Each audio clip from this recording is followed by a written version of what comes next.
मित्रांनो, आपण पुन्हा एकदा युनिट डिजिट आलेलो आहे. अशा प्रकारचे एक्झाम्पल्स आपल्या स्पर्धा परीक्षांना असतात.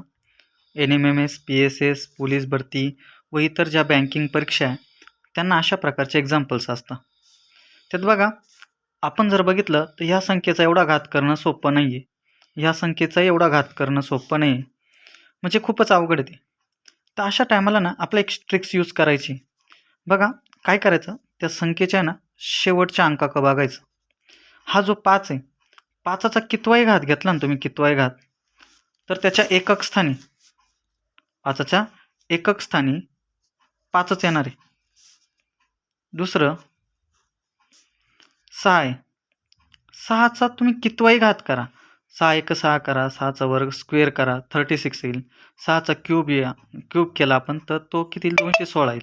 म्हणजे आपण प्रत्येक वेळी आपण बघितलं 6चा कितवाही घात केला तर तो एकक स्थानी 6च येणार आहे. पुढचं 1 आहे. बघा, इथं एकक स्थानी 1 आहे आणि एकाचा कितवाही घात करा, एकाचा एक घात एकच येतो, एकाचा दुसरा घात एकच येणार आहे.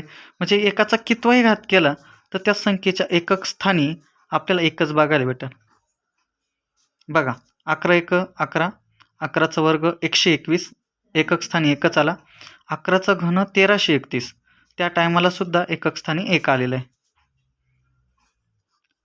पुढे बघा, पुन्हा 1 आला एकक स्थानी आणि त्याचा कितवाही घात असू द्या, एकक स्थानी एकच असणार आहे. बघा, मग आता हे मल्टिप्लिकेशन आपल्याला सोपं जाणार आहे. 5 × 30 होणार आहे, 30 × 31, 30 × 31. आणि तुम्हाला त्यांनी विचारलेला एकक स्थानचा अंक. ठीक आहे, समजलं सगळ्यांना? तर धन्यवाद तुम्ही हा व्हिडिओ बघितल्याबद्दल.